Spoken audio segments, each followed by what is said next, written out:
নমস্কার দর্শক, সংবাদ আবির্ভাবের গুরুত্বপূর্ণ সংবাদে আপনাদের সকলকে স্বাগত।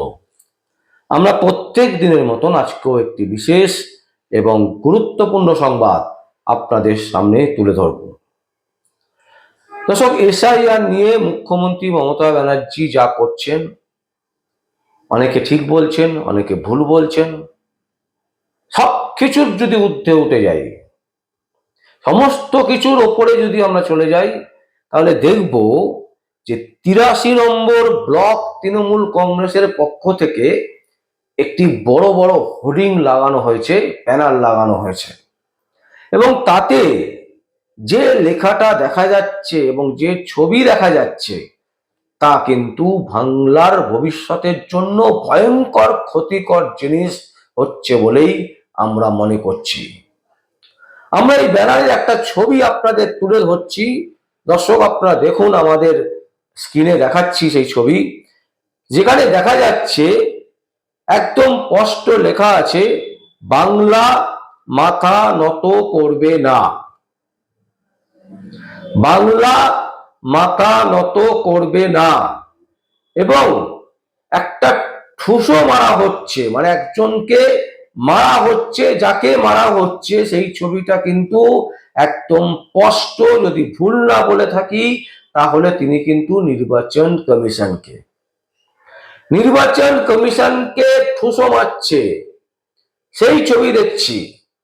আবার ঠিক তার বিপরীত দিকে যে ছবিটা দেখছি সেটা হচ্ছে একজন বিচারপতি, তিনি বিচারপতির আসনে বসে বলছেন যে আমার ভুল হয়েছে, ক্ষমা করে দিন ম্যাডাম, আমার ভুল হয়েছে, ক্ষমা করে দিন ম্যাডাম।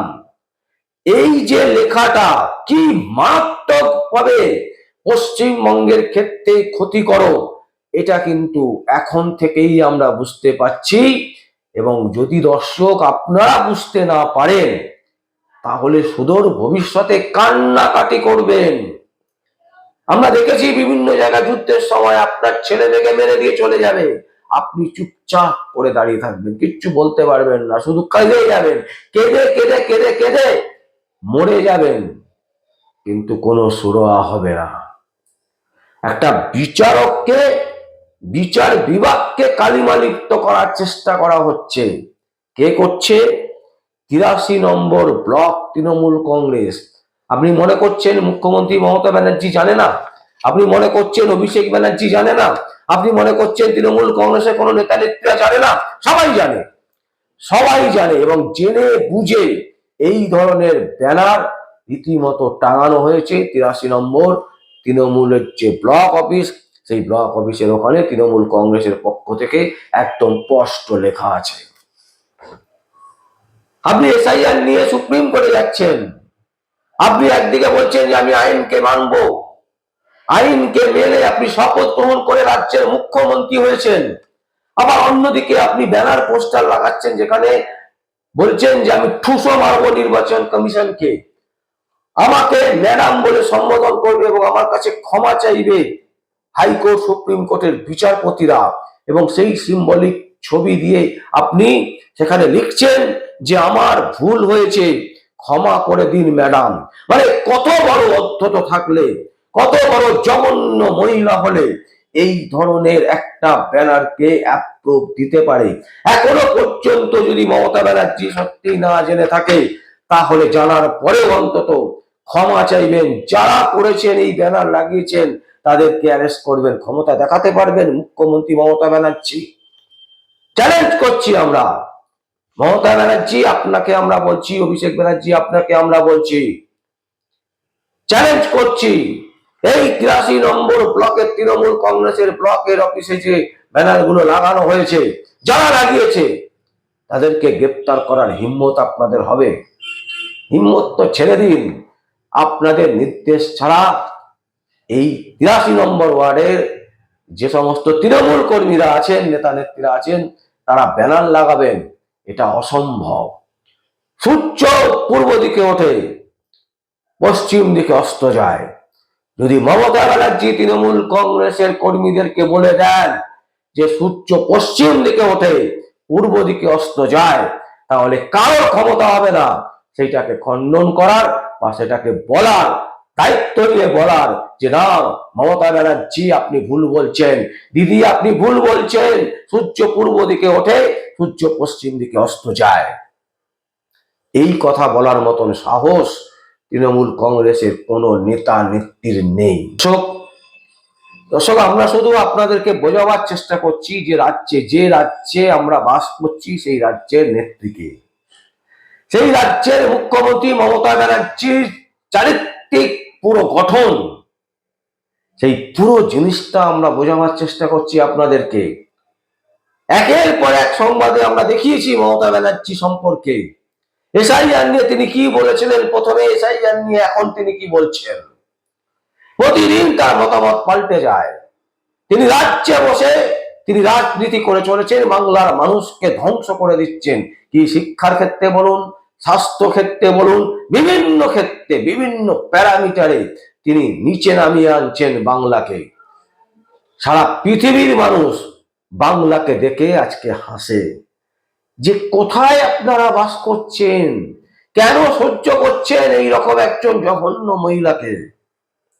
এই কথা কিন্তু সারা পৃথিবীর বাঙালি বলছে আজকে।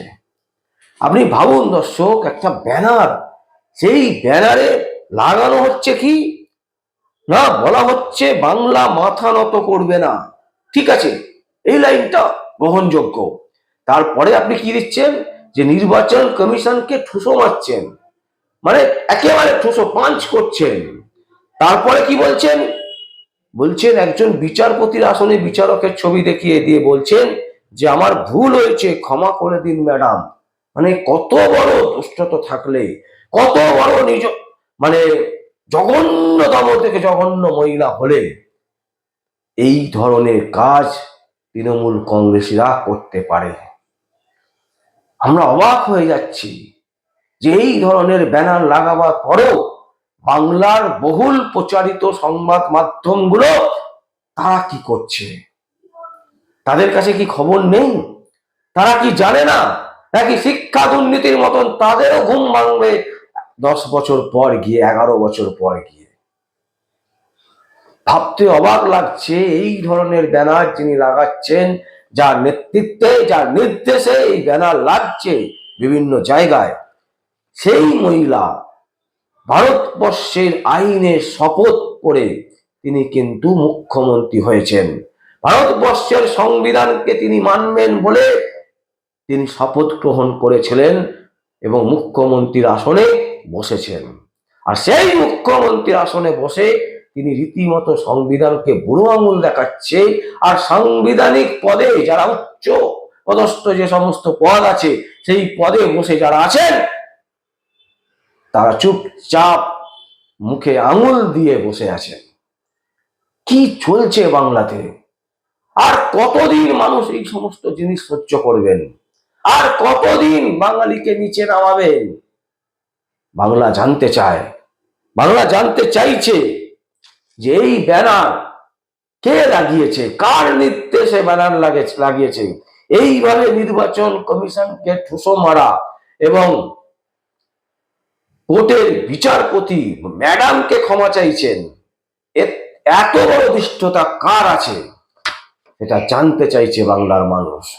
আর এটাও যদি তদন্ত করে বাংলার পুলিশ, কলকাতার পুলিশ বের করতে না পারে, তাহলে বুঝতে হবে তাদের মেরুদণ্ড শুধু বিক্রি হয়নি, তাদের পুলিশ মহলের যে পরিস্থিতি, তারা যে কিভাবে দালাল হয়ে গেছে। চাকরি করতে করতে সাধারণ মানুষের ট্যাক্সের টাকা থেকে তাদের মাইনে হয়, মানুষের দালাল না হয়ে তিনি দালাল হয়ে গেছে, মমতা ব্যানার্জির দালাল। আর যার জন্য কোনো কাজই করতে পারছেন না। একটা মানুষকে তৃণমূল কংগ্রেসের এত বড় বড় দুর্নীতির কাউকে গ্রেপ্তার করেছিল সিবিআই এর আগে বা ইডির আগে দেখাতে পারবেন? দেখাতে পারবেন না, দেখাতে পারবেন না। চ্যালেঞ্জ করে বলছি, একজন কেউ না। সিবিআই, ইডি যখনই তৎপর হয়েছেন, যখনই কাউকে অ্যারেস্ট করতে গেছেন, তার আগে পুলিশ নড়ে বসেছে। কিন্তু তার আগে পর্যন্ত পুলিশ কমিয়েছিল। কেন? দালালি। আর কতদিন এই জিনিস সহ্য করবে বাংলার মানুষ? দর্শক, আমরা আপনাদের সামনে এই সংবাদ তুলে ধরলাম। যদি আপনাদের কোনো বক্তব্য থাকে, কোনো কমেন্টস থাকে, অবশ্যই আপনারা কমেন্ট বক্সে কমেন্ট করবেন। আর দেখতে থাকুন পরবর্তী সংবাদ আবির্ভাবে। আমার নাম বিশ্বজিৎ পাল, সংবাদ আবির্ভাবের জন্য।